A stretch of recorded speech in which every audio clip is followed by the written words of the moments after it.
नमस्कार दोस्तों दोस्तों रिलायंस इंडस्ट्रीज लिमिटेड इसके Q3 के नंबर्स आ चुके हैं। कैसे रहे हैं नंबर्स, हर एक चीज़ में इत्मीनान से चर्चा करेंगे। चलते हैं सीधा नंबर्स की तरफ। देखिए, सबसे पहली चीज़ जो आपको पता होनी चाहिए कि भाई जो नंबर्स हैं ये करोड़्स में हैं दोस्तों, ठीक है। नंबर्स आपको यहाँ पे करोड़ में मिलेंगे।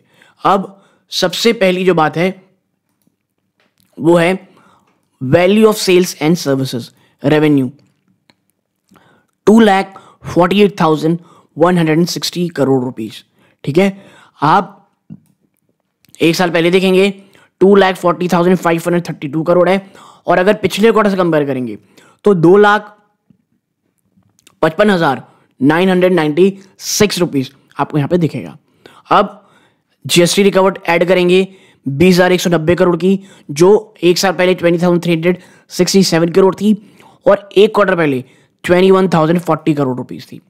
आप इन दोनों को जोड़ लें तो रेवेन्यू फ्रॉम ऑपरेशन जो निकल के आएगा 2,27,970 करोड़ रुपीस दोस्तों।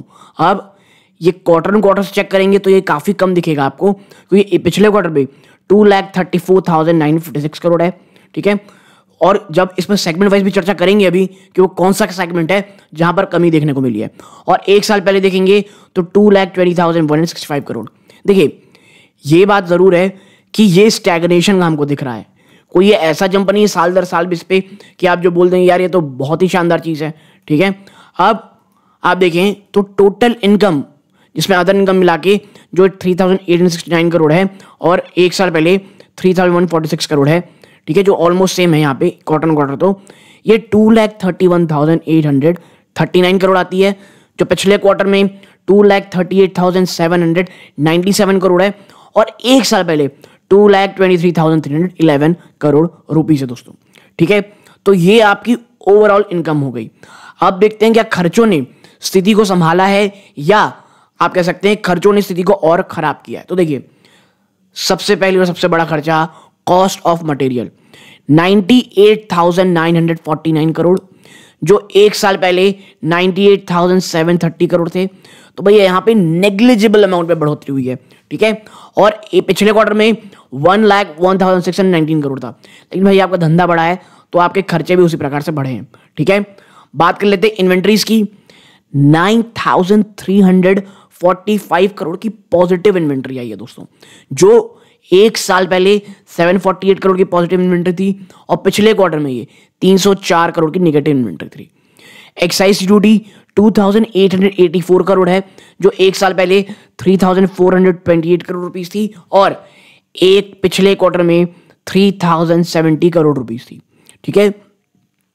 अब एम्प्लॉय बेनिफिट एक्सपेंस देखेंगे तो 6,313 करोड़ है, जो पिछले साल 6,261 करोड़ थी, और एक क्वार्टर पिछले क्वार्टर में दोस्तों 5,947 करोड़। तो कोई एम्प्लॉय बेनिफिट एक्सपेंस पे कोई ऐसी जंप नहीं आ गई है, ठीक है।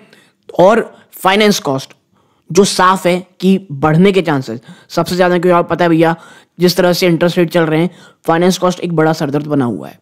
फाइनेंस कॉस्ट 5,789 करोड़, जो एक साल पहले 5,201 करोड़ थे, और पिछले क्वार्टर में 5,731 करोड़ रुपीस थी। अब बात करते हैं depreciation, amortisation and depletion expense की, 12,903 करोड़, और वो पिछले साल ना दोस्तों 10,183 करोड़ थे। यहां पे ना लगभग 2,000 करोड़ के आसपास का एक जंप आया है। अदर एक्सपेंस देखेंगे तो ये 30,615 करोड़ है, जो पिछले साल में मात्र 29,886 करोड़ थी, और पिछले क्वार्टर में 32,262 करोड़ थी। तो भैया यहां से लगभग 2,200 करोड़ रुपए बच गए। और जब हम इन सबको जोड़ते हैं ना तो टोटल एक्सपेंस आता है 2,06,006 रुपीस, जो पिछले साल में 2,05,40 करोड़ रुपीस दोस्तों, करोड़ रुपीस है ये, और पिछले क्वार्टर में 2,12,304। तो भैया इस सब के बाद जब हम आते हैं कि भाई टोटल खर्चे के बाद हम देख लेते हैं एक बार प्रॉफिट बिफोर टैक्स, ठीक है। प्रॉफिट बिफोर टैक्स हम देखते हैं, ये देखिए, हम यहाँ पे profit before tax from continuing operation देखेंगे, ठीक है, 25,986 करोड़, ठीक है। लगभग आप कह सकते हैं 26,000 करोड़ आप ऐसे पढ़ सकते हैं, ठीक है, क्योंकि 14 करोड़ रुपए ही बच रहे हैं, तो हम इसे 26 करोड़ रुपए ले लेते हैं। 26,000 करोड़, जो पिछले साल 22,902 करोड़ रुपीस थी, और पिछले क्वार्टर में 26,551 करोड़। तो भैया ईयर ऑन ईयर आप देख रहे होंगे, तो यहां पर आपको जंप देखने को मिल रहा है। अब हम क्या करते हैं, अब हम थोड़ा नीचे चलते हैं और बात कर लेते हैं कि total comprehensive income for the period company क्या ला रही। तो देखिए, total comprehensive income for the company period ला रही है 20,091 करोड़, जो पिछले साल दोस्तों 22,287 करोड़ थी, और पिछले क्वार्टर में 18,747 करोड़ थी।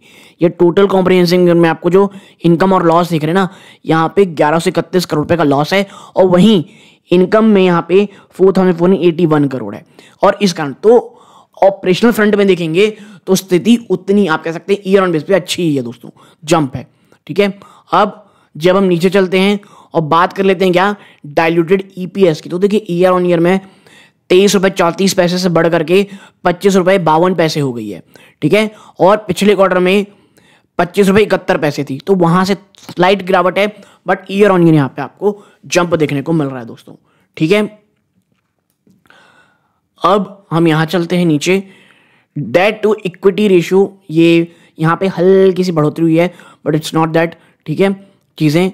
अब हम यहां पर दोस्तों नीचे चलते हैं, ये एक एक चीज पे कि जब एक कंप्लीट एनालिसिस का दोस्तों वीडियो लेकर के आऊंगा, तब एक एक चीज में इत्मीनान से चर्चा करेंगे। अभी एक छोटी और क्विक एनालिसिस की चर्चा करते हैं।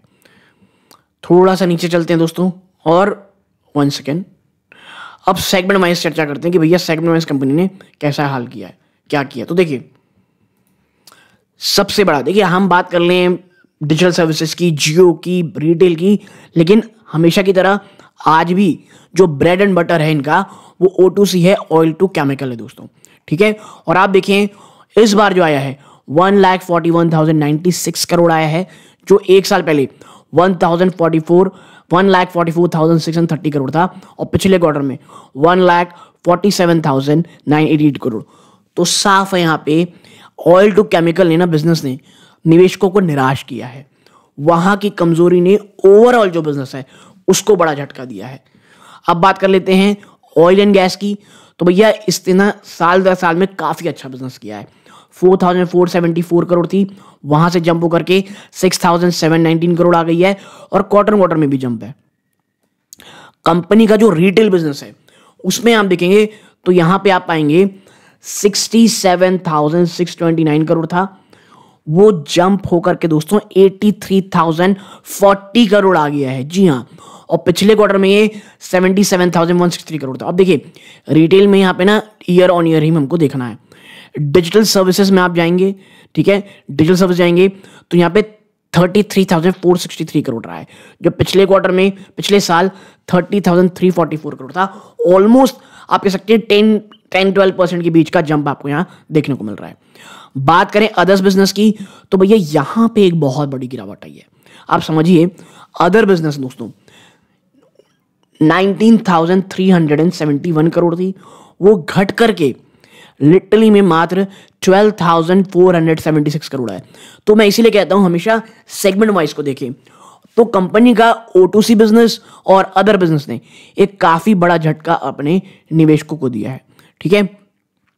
अब सेगमेंट रिजल्ट में देख लेते हैं। तो देखिए, आपकी जानकारी के लिए यहां देखें तो जो ऑयल टू केमिकल बिजनेस है दोस्तों, यहां से 13,926 करोड़ था, वो बढ़ करके 14,064 करोड़ हो गया है। यानी ईयर ऑन ईयर बेस पे ना O2C भले ही धंधा कम दिया है, लेकिन यहां से आपको मार्जिन अच्छे मिले होंगे दोस्तों, ठीक है। आप देखें कंपनी की जो ऑयल टू गैस है वो 3,880 करोड़ था, जो जंप होकर के 5,804, ठीक है। इन दोनों ने अच्छा काम किया। रिटेल बिजनेस 4,786 करोड़ का बिजनेस दे रहा था, वो बढ़ करके 6,271 करोड़ हो गया है। डिजिटल सर्विसेज 12,900 करोड़, यानी 1,300 करोड़ से भी नीचे का बिजनेस था, वो बढ़ करके 12,261 करोड़ हो गया है दोस्तों, ठीक है। तो अब ये समझिए आप कि डिजिटल सर्विसेज से भी ना मुझे लगता है कि अब जो आरपू है, एवरेज रेवेन्यू पर यूजर, वो भी शायद अच्छा हो रहा है दोस्तों। ठीक है, अब देखिए कैसा है क्या है, हम किसी दिन इत्मीनान से चर्चा करेंगे तो बातें करेंगे। वरना आप देखिए कंपनी ने जो आप कह सकते हैं बिजनेस यहाँ पे दिया है या दिखाया है, वो मुझे लगता है एक काफी अच्छा बिजनेस है दोस्तों। ठीक है, ये यहाँ पे देखें एक एक सेगमेंट पे चीजें हैं, बट ये जब एनालिसिस करेंगे तब चर्चा करेंगे दोस्तों। तो एक बहुत छोटी सी एनालिसिस सबसे शेयर करनी थी।